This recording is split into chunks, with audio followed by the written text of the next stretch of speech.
बघा, नमस्कार विद्यार्थी मित्रांनो, आपल्या ई लर्निंग एज्युकेशन चॅनलमध्ये आपल्या सर्वांचं स्वागत. आज बघा, आज 24 जुलै 2021 म्हणजेच आज सेतू अभ्यासक्रमाचा कितवा दिवस आहे?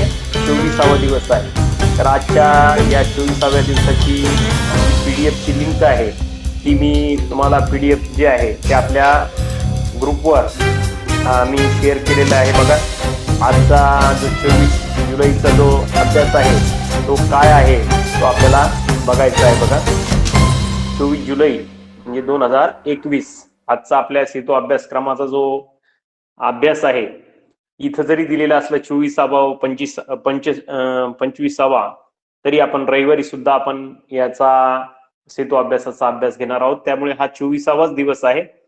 तर बघा, सेतू अभ्यासक्रमाचा आजचा हा 24वा दिवस आणि विषय आहे बघा आजचा मराठीचा विषय. बघा, आजचं जे क्षेत्र आहे ते क्षेत्राचं नाव आहे वाचन. याच्यापूर्वी आपण श्रवण, भाषण, लेखन याविषयी माहिती बघितली. तर आजचं क्षेत्र काय आहे? वाचन. यामध्ये आपल्याला कौशल्य कोणतं हस्तगत करायचंय किंवा अवगत करायचंय? बघा, तर नवीन शब्दांचे अर्थ समजून वाचन करणे. म्हणजे जे नवीन काही शब्द आले उतार्यात, पाठामध्ये, तर त्यांचे अर्थ समजून घेऊन आपल्याला काय करायचं? वाचन करायचं. म्हणजे नुसतं केवळ वाचन नाही करायचं, तर त्या शब्दांचा अर्थ सुद्धा आपल्याला समजला पाहिजे. अर्थ समजून आपल्याला काय करायचंय? वाचन करायचंय.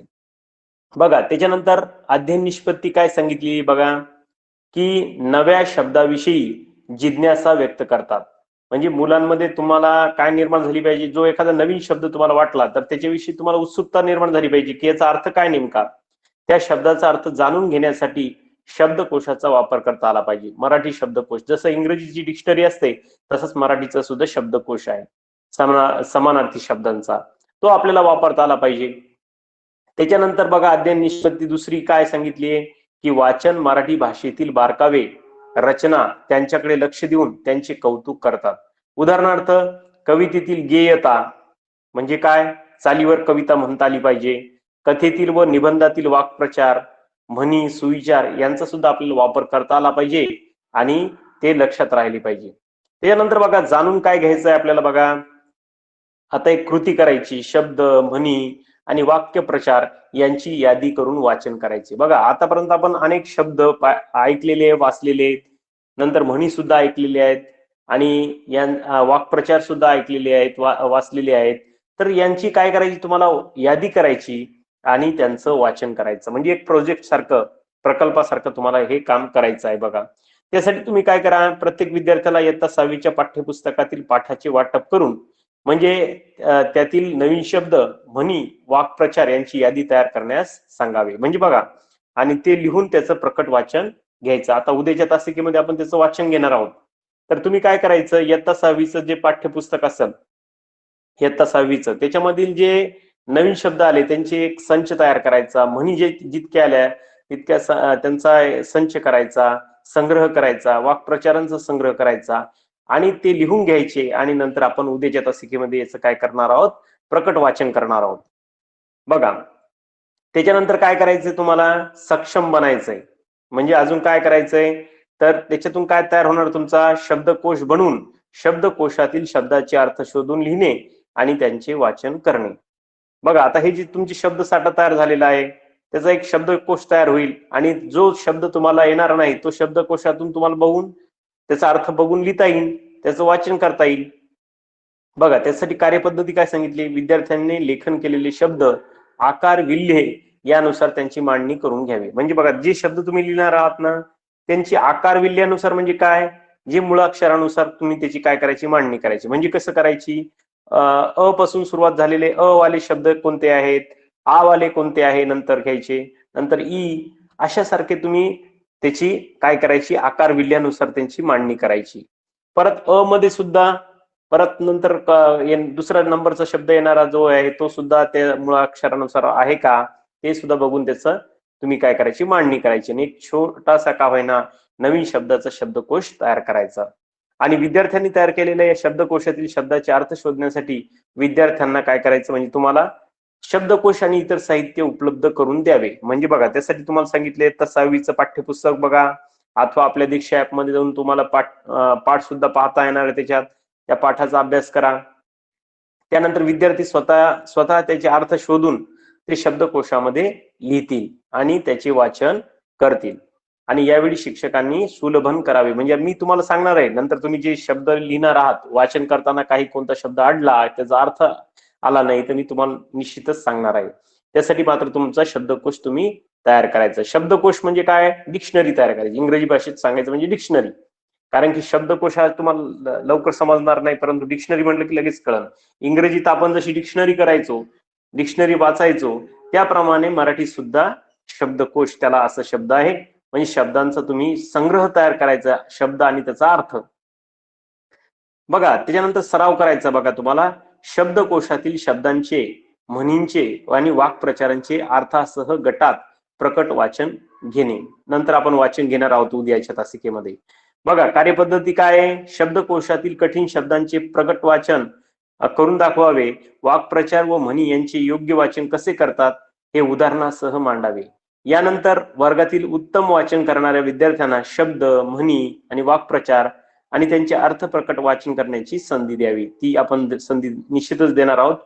त्यानंतर हळूहळू उर्वरित सर्वच विद्यार्थ्यांचे प्रकट वाचन घ्यावे आणि वाक्प्रचारांचे वाचन घेत असताना विद्यार्थ्यांना त्यांच्या वाक्यात उपयोग करायला सांगून अर्थाचे आकलन तपासावे. म्हणजे जे तुम्ही वाक्प्रचार घेणार आहात, म्हणी घेणार आहात, त्यांचं वाक्य सुद्धा तयार करायचंय तुम्हाला. बघा, त्याच्यानंतर तुम्हाला काय करायचं? अजून कल्पक व्हायचंय. म्हणजे काय? कल्पना करायची. शब्द, म्हणी, वाक्प्रचार यांच्या आधारे गोष्ट लिहून वाचून दाखवणे. याच्यावर आधारित अशी गोष्ट तयार करायची तुम्हाला जशी येईल तशी. बघा, ही कृती गटात घ्यावी. गटातील इतर सदस्यांनी विद्यार्थ्यांना निवडक शब्द, म्हणी द्यावेत. विद्यार्थ्यांनी त्याच्या आधारावर काय करायची? गोष्ट लिहून काढायची. म्हणजे आता समजा नरहरीने काय करायचं? नरहरीच्या गटानं अति तिथे माती, याच्यावर, या म्हणीवर काय करायची? एक गोष्ट तयार करायची. नंतर सुगंधनं पळसाला पाणी तीनच, या म्हणीच्या आधारावर त्याच्या गटानं काय करायचं? एक गोष्ट तयार करायची. साक्षीनं काय करायचं? साक्षीच्या गटानं काखेत कळसाण गावाला वळसा, यावर आधारित असलेल्या म्हणीच्या आधारावर एक छानशी गोष्ट तयार करायची. वाटलंच तुम्ही याच्यासाठी तुमच्या मोठ्या भावाची, बहिणीची किंवा तुमच्या आई वडिलांची सुद्धा मदत घेऊ शकतात. असे तुम्ही 3 गटातल्या 3 ज्या गोष्टी आहेत, उद्याच्या तासिकेमध्ये मला तुम्ही काय करायचं? आपल्या व्हॉट्सअप ग्रुपवर तर सेंड करायचंच. त्यानंतर आपण याचं वाचन सुद्धा करून घेणार आहोत. म्हणजे या अर्थाची अति तिथे माती, या आधारावर समजा एखादी गोष्टीची तुम्ही जर अति केली तर त्याची काय होते? माती. याच्यावर आधारित मनाने एखादी गोष्ट तयार करू शकता तुम्ही, किंवा कुठे भेटली तर ती सुद्धा तुम्ही विचारून लिहू शकता तुमच्या पद्धतीने. अशा प्रकारे या तिन्ही गटामध्ये तुम्ही काय करायचं? तिन्ही म्हणीची गोष्ट तयार करायची आहे. त्यानंतर याच्यासाठी तुम्हाला आपल्या पूरक साहित्य स्त्रोतामध्ये अधिकची माहिती घ्यायची असेल तर 6वीचं पाठ्यपुस्तक बघायचं. त्याच्यात असलेल्या म्हणी, वाक्प्रचार यादी करायची. त्यानंतर मराठी शालेय कोशाची सुद्धा मदत तुम्हाला घेता येणार आहे, किंवा इंटरनेटवर सुद्धा तुम्ही जाऊन मदत घेऊ शकतात, म्हणजेच आंतरजालाच्या सहाय्यानं. बघा, त्याच्यानंतरचा आपला आजच्या सेतू अभ्यासक्रमामधला दुसरा विषय आहे बघा, ब्रिज कोर्स मधला इंग्रजीचा. याच्यामध्ये स्टँडर्ड 7चं ऍक्टिव्हिटी 24. बघा, आपला जो विषय आहे, सब्जेक्ट आहे, तो कोणता आहे? इंग्लिश. ज्याप्रमाणे मराठीमध्ये अध्ययन निष्पत्ती असतात, त्याचप्रमाणे इंग्रजीत सुद्धा काय आहे? लर्निंग आउटकम्स आहेत. लर्निंग आउटकम्स म्हणजेच अध्ययन निष्पत्ती, आणि ते दर्शवणारी जी वाक्य आहेत. बघा, कॉम्पिटेन्सी स्टेटमेंट. बघा, तुम्हाला काय आलं पाहिजे? Read aloud using proper pause, pace and volume. एखादा शब्द वाचताना, एखादं वाक्य वाचताना तुम्ही योग्य ठिकाणी थांबले पाहिजे. योग्य ठिकाणी तुमचा जो उच्चार आहे त्याचा आरोह अवरोह राहायला पाहिजे. म्हणजे कोणता शब्द हळूवार म्हणायचा, कोणता शब्द मोठ्याने म्हणायचं, हे सुद्धा लक्षात तुम्हाला आलं पाहिजे. बघा, त्याच्यानंतर काय? Read aloud poem and songs for enjoyment. आणि तुम्हाला ही कविता ही एक प्रकारचा आनंद म्हणून तुम्हाला ती गाता आली पाहिजे. बघा, त्याच्यानंतर refer to dictionary and printed the electronic reference material to check the meaning, spelling and usages. बघा, एखादा शब्द जर तुम्हाला आला नाही तर तुम्हाला गुगल सर्च करून, तुम्हाला गुगलला जर तुम्ही विचारलं, हे गुगल, तुमचा जो शब्द आहे तो टाकला, लगेच गुगल तुम्हाला काय सांगेल? तुम्हाला त्या शब्दाचा अर्थ सांगतो. म्हणजे तुमचा सोबती जर तुम्हाला कोणी जरी सांगितलं नाही, तर तुम्ही जर टाकलं, एखादा समजा मिनिंग आहे, समजा एन्जॉयमेंट हा शब्द आहे समजा, त्याचा तुम्हाला अर्थ माहित नाही, तर लगेच तुम्ही जर असं टाईप केलं एन्जॉयमेंट मिनिंग, किंवा तुम्ही जरी असं तोंडी जरी त्याला सांगितलं, हे Google please tell me enjoyment meaning किंवा मिनिंग ऑफ एन्जॉयमेंट, असं म्हटलं लगेच तुम्हाला सांगेल. म्हणजे तुम्हाला याला त्याला सुद्धा विचारायची गरज नाही, म्हणजे त्याचा सुद्धा वापर तुम्हाला करता येईल, गुगलचा आपल्या मोबाईलचा वापर. बघा अशा प्रकारे म्हणजे मोबाईलचा सुद्धा चांगल्या प्रकारे वापर जर तुम्ही केला तर तुमचा अभ्यास तुम्ही करू शकता. बघा त्यानंतर इन्स्ट्रक्शन आहेत बघा तुम्हाला, नंतर पुन्हा काही सूचना आहेत बघा शिक्षकांसाठी, पालकांसाठी आणि तुम्हाला मदत करणाऱ्या तुमच्या मोठ्या भावासाठी किंवा एखादा जर कोणी गावातला चांगला हे असेल तर त्याच्यासाठी काही सूचना आहेत बघा, की जो तुम्हाला स्वयंसेवक आहे जो तुम्हाला मदत करतो. बघा let the learners read the poem with proper pronunciation and pauses, म्हणजे जी कविता आहे ती कशी वाचली पाहिजे, आपण चांगल्या उच्चारासह वाचली पाहिजे आणि जिथे आपल्याला विरामचिन्ह आहे तिथं आपण थांबलो पाहिजे. त्याच्यासाठी तुम्ही काय करायचे, 6वी इयत्तेतलं जे 2.5 पेज नंबर 42 वर जी आहे कविता, the man who thinks he can, the man who thinks he can, ही जी कविता आहे ती तुम्ही वाचायची आहे, म्हणायची आहे. त्याच्यासाठी तुम्ही ही जी एक ऍप आहे रीड टू मी, ही फ्री ऍप आहे बघा, ती ऍप डाउनलोड जर केली तर तुम्हाला वाचनासाठी सुद्धा तुम्हाला मदत मिळणार आहे. नंतर बघा record the poem on your mobile recorder to get any authentic audio और video clip about the poem and tell them to listen and read. एवढंच नाही, तुम्ही तुमची स्वतः सुद्धा रेकॉर्ड करू शकता ती कविता म्हणताना किंवा रेकॉर्ड कविता ऐकू शकता. ड्रिल द डिफरंट वर्ड्स, आणि त्याचे सराव तुम्ही जे तुम्हाला माहित नाही ते शब्दांचा सराव करू शकता. त्याच्यानंतर बघा read and reside the poem, म्हणजे तुम्ही काय करायची, वाचायची आणि ही कविता पाठ पण करायची आहे. कवितेचं नाव काय आहे, 2.5 मध्ये असणारी the man who thinks he can, page number 42 वरची. Take the help of parents, teachers और dictionary in order to understand the activities. तुम्ही याच्यासाठी तुमच्या पालकांची, माझी काय करू शकता किंवा डिक्शनरीची मदत घेऊ शकतात, जे शब्द तुम्हाला येणार नाही त्यासाठी. त्यानंतर बघा read the given chart and frame as many sentence as you can, आणि त्याच्यानंतर तुम्ही जितके जास्तीत जास्त वाक्य तयार करता येईल तितके तुम्ही ते वाक्य सुद्धा तयार करायचे आणि एक त्याचा चार्ट तयार करायचा, तक्ता तयार करायचा. Read aloud the frame sentence, आणि नुसतंच लिहायचं नाही तर त्याच्यापासून काय करायचे, त्याचं वाचन सुद्धा करायचं. बघा read the poem, underline the contract form of words, read the given chart and find out the difference. बघा तुम्ही काय करायचं, याच्यातले असलेले कॉन्ट्रॅक्ट फॉर्म जे आहे, कॉन्ट्रॅक्ट फॉर्म म्हणजे काय, जो एखादा शब्द मोठा असतो, समजा इथं पहिला शब्द दिला आहे बघा आय एम, याचा कॉन्ट्रॅक्ट फॉर्म काय आहे, आय एमचा एम, बघा इथं दिलंय, मोठं करतो मी, झूम करतो थोडस, याच्यावर दिसणार नाही तुम्हाला, तुमच्या पीडीएफ मध्ये दिसणार आहे. बघा आय एमचं काय होतं, आय एम. नंतर समजा आता कॅन नॉट म्हणलं, त्याच्याऐवजी काय म्हणू शकतो आपण, कांट. विल नॉट याचं काय म्हणू शकतो, विल नॉटच्या ऐवजी काय करू शकतो आपण, वॉन्ट, विल नॉट. नंतर यू विल, बघा तिथं YOU आणि DL म्हणजे WI याच्यात कसं झालंय, कमी झालंय, म्हणजे याचा अर्थ काय, कॉन्ट्रॅक्टेड फॉर्म मध्ये कमी होतं, आणि हे कसं आहे, मोठा फॉर्म आहे आपला, त्याचा डिस्क्रिप्टिव्ह म्हणजे पूर्ण मोठा फॉर्म. बघा नंतर यू आर याच्याऐवजी योर, नंतर यू नो, बघा असे त्याचे कॉन्ट्रॅक्टेड फॉर्म आणि वर्ड्स जे वापरलेले आहेत पूर्ण इथं दिलेले आहेत बघा. त्याच्यानंतर बघा याच्यासाठी तुम्हाला काय दिलेलं आहे, सॉल्व द ऍक्टिव्हिटी डेमो. आता इथं एक्झाम्पल दिले, डोंट दिलेलं आहे, हा कॉन्ट्रॅक्टेड फॉर्म आहे बघा, डोंट काय आहे, डोंट. याचा पूर्ण लॉंग फॉर्म काय होऊ शकतो, डू नॉट. डू नॉटचं कॉन्ट्रॅक्टेड फॉर्म काय आहे, डोंट. आणि त्याचं जर आपण लॉंग मध्ये म्हणलं, लॉंग फॉर्म मध्ये म्हणलं तर काय होईल, डू नॉट, आहे की नाही. आणि इकडे कॉन्ट्रॅक्टेड फॉर्म मध्ये डोंट म्हणायचं.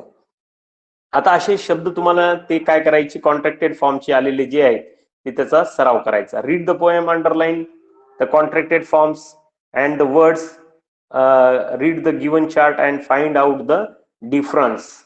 Read the chart and frame the meaningful sentence. आणि याच्यापासून तुम्हाला वाक्य सुद्धा तयार करता येईल. आता इथे शब्द आहे समजा don't. I don't like to eat banana, असं वाक्य करू शकता तुम्ही. I don't want to like mango, काय जे ते तुम्ही हे करू शकता, डोंटचे वाक्य समजा. अशा प्रकारचे तुम्हाला वाक्य तयार करायची. याचेच नाही तर बाकीचे एक नमुना म्हणून इथं दिलंय, याच्यासारखी कॉन्ट्रॅक्टेड फॉर्म शोधायची आणि त्याच्यापासून वाक्य तयार करायची.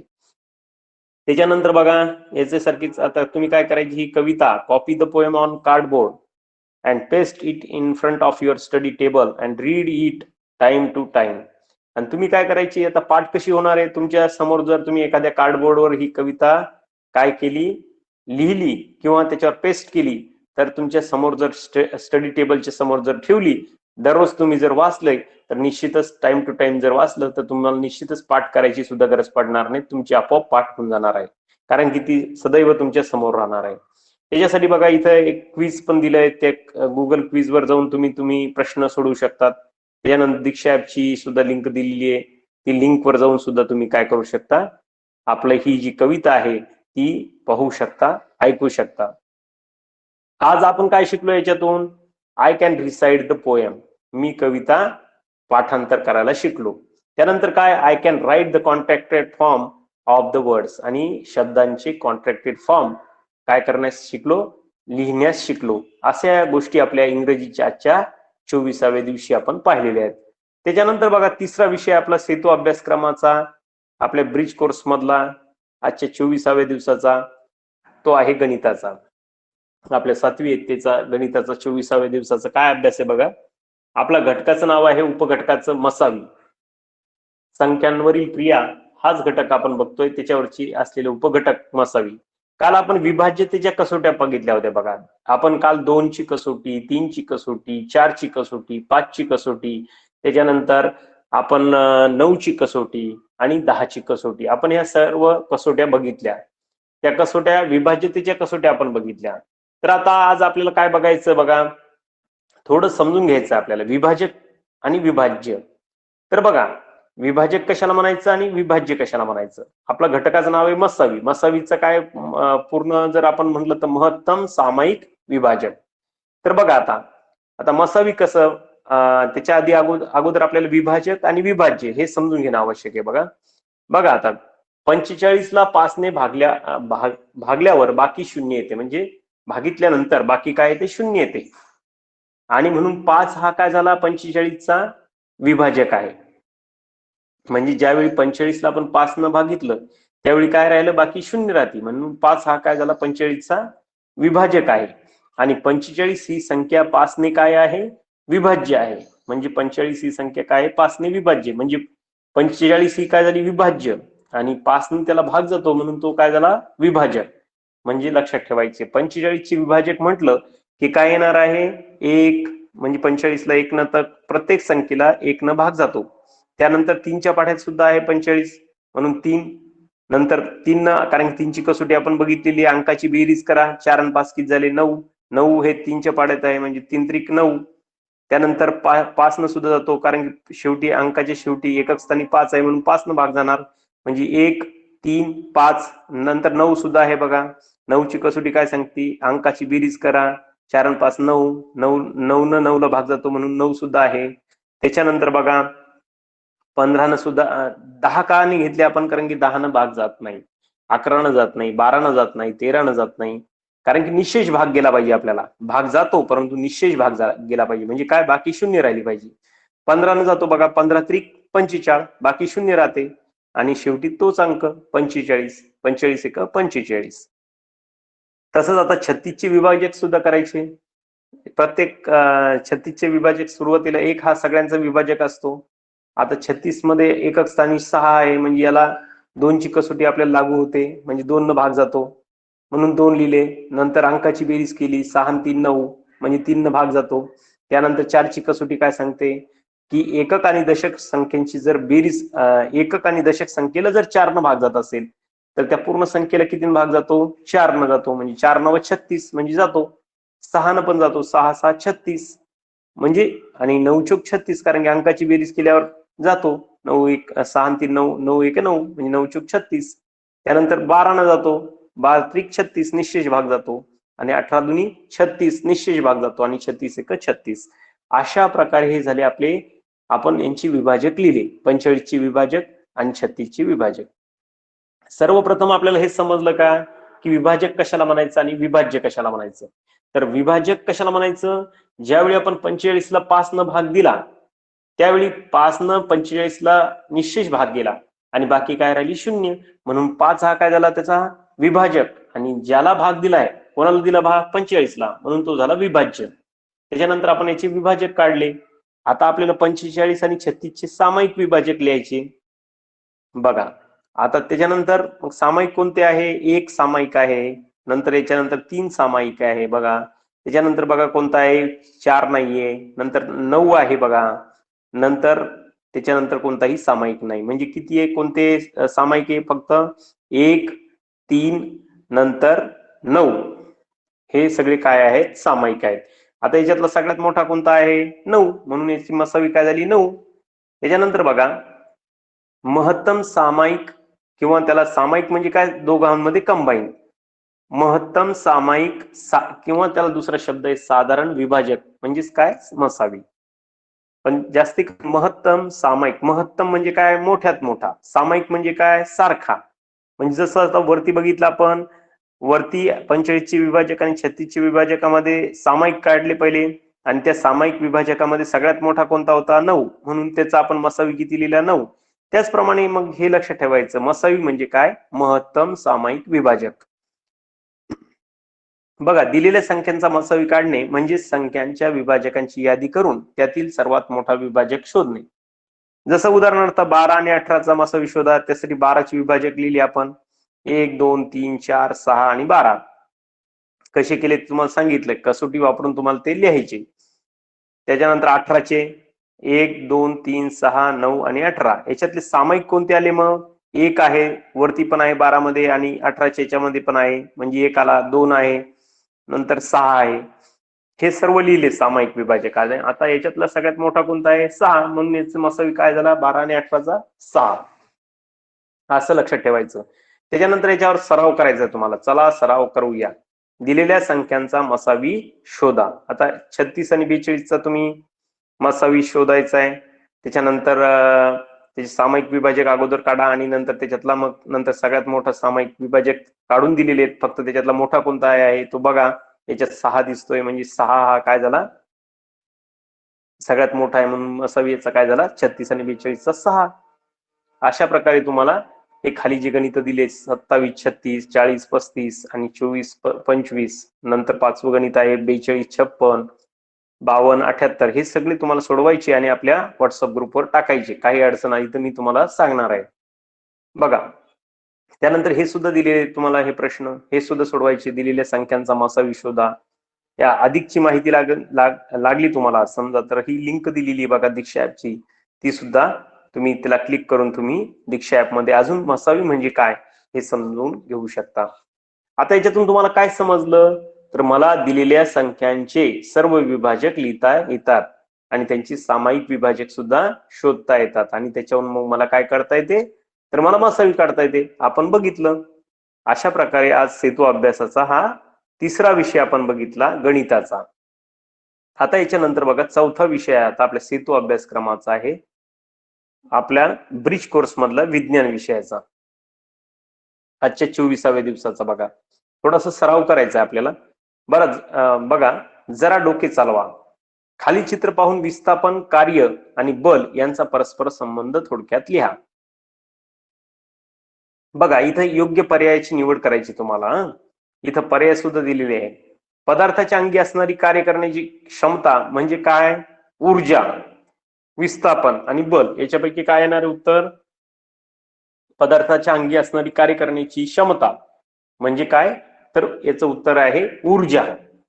कारण की प्रत्येकामध्ये काम करण्यासाठी अगोदर काय पाहिजे, शक्ती पाहिजे, म्हणजेच ऊर्जा पाहिजे.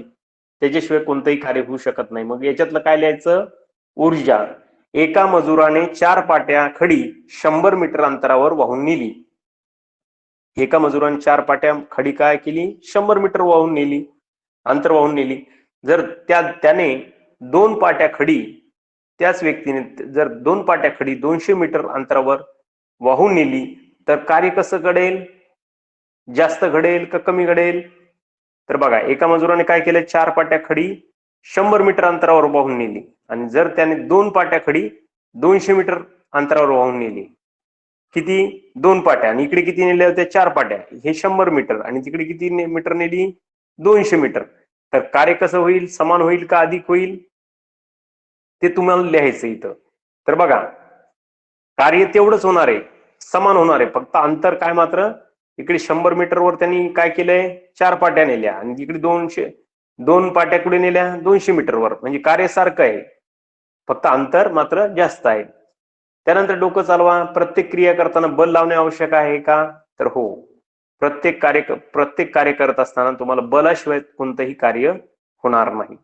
बलामार्फत कार्यात रूपांतर होण्यासाठी कशाची आवश्यकता असते? तर बलामार्फत कार्यात रूपांतर होण्यासाठी आपल्यामध्ये ऊर्जेची आवश्यकता असते. त्याच्यानंतर विस्थापन झाले असे केव्हा म्हणता येईल? तर ज्यावेळी एखाद्या वस्तूची हालचाल एका ठिकाणाहून दुसऱ्या ठिकाणी झाली तर त्यावेळी आपल्याला काय म्हणता येईल? विस्थापन झालं असं म्हणता येईल. कार्य मोजण्यासाठी कशाचा विचार करावा लागतो? कार्य मोजण्यासाठी कशाचा विचार करावा लागतो ते तुम्ही सांगायचंय. बघा, याचा एक शेवटचा तुमच्यासाठी ठेवलाय, कार्य मोजण्यासाठी कशाचा विचार करावा लागतो. तर याच्यानंतर ही तर लिंक सुद्धा दिलेली आहे अभ्यासासाठी, ती लिंकचा वापर करून तुम्ही अधिकचा अभ्यास करू शकता. अशा प्रकारे विज्ञानचा सुद्धा अभ्यास होता बघा. त्याच्यानंतर आजच्या 24व्या दिवशी समाजशास्त्र म्हणजे सामाजिक शास्त्राचा बघा. आता आपल्याला 24व्या दिवसाचा अभ्यास बघायचा. इबुना मधला पाठ 8वा आहे आपला, मौर्य साम्राज्यानंतरची राज्ये. बघा, मौर्य साम्राज्याची नंतरची राज्य म्हणजे चंद्रगुप्त मौर्यांच्या साम्राज्याच्या नंतरची राज्य कोणकोणती होती? इयत्ता 6वीचा जो अभ्यास आहे बघा, अध्ययन निष्पत्ती, त्यामध्ये बघा, वैचारिक व सांस्कृतिक आदान प्रदानाने मानवाचे ज्ञान अधिक समृद्ध होते हे समजून घेतात. बघा, अध्ययन निष्पत्ती अशी आहे की वैचारिक व सांस्कृतिक आदान प्रदानाने मानवाचे ज्ञान अधिक समृद्ध होते हे काय करतात? समजून घेतात. आता मौर्य साम्राज्याची स्थापना कोणी केली? तर मौर्य साम्राज्याची स्थापना कोणी केली? चंद्रगुप्त मौर्य यांनी केली. भारताची राजमुद्रा कोणती आहे? तुम्ही बघितली असेल बघा, आपल्या भारताची राजमुद्रा काय आहे? तर आपल्याला आपल्या एक याच्यावर सुद्धा, नोटेवर सुद्धा असते, आणि तुमच्या इतिहासाच्या पुस्तकामध्ये सुद्धा तुम्ही पाठ आहे आपल्याला राजमुद्रा, त्याच्यामध्ये तुम्ही बघितलेली आहे बघा. समोर आपल्याला 3 सिंह दिसतात, पण पाठीमागे सुद्धा एक सिंह आहे बघा. त्यानंतर मौर्य काळातील कोणते 4 व्यवसायाची नावं लिहा. त्यासाठी तुम्हाला हा पाठ वाचावा लागेल आणि याची प्रश्नोत्तरे तुम्हाला लिहावं लागेल. ही प्रश्नोत्तर लिहून काढायची तुम्ही. हा आजचा अभ्यास आहे 24व्या दिवसाचा. बौद्ध धर्माच्या प्रसारासाठी अशोकाने श्रीलंकेस कोणाला पाठवलं? तर ते सुद्धा तुम्हाला वाचावं लागेल. प्रश्नांचे उत्तर लिहिण्यासाठी पाठ वाचावं लागेल, आणि त्याच्यामुळेच म्हटलंय मदत हवी आहे का, त्याच्यासाठी तुम्हाला काय करावं लागेल? दीक्षा ऍपवर जावं लागेल, आणि याच्यावर जाऊन तुम्हाला याच्या प्रश्नांची उत्तरे शोधावं लागणार आहे. पाठातील नकाशाचे निरीक्षण करून गुप्तांच्या साम्राज्यातील आधुनिक शहरांची नावाची यादी करा. त्यासाठी तुम्हाला इतिहासाचं पुस्तक आहे इयत्ता 6वीचं. जर पुस्तक नसेल तर तुम्ही दीक्षा ऍप वर जाऊन सुद्धा याचा अभ्यास करू शकता.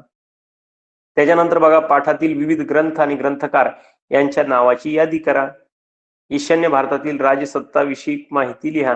हे सगळे प्रश्नोत्तर तुम्हाला लिहायचे आहेत तुमच्या वहीमध्ये, आणि त्याचा फोटो काढून मला पाठवायचा आहे व्हॉट्सअप ग्रुपवर आपल्या.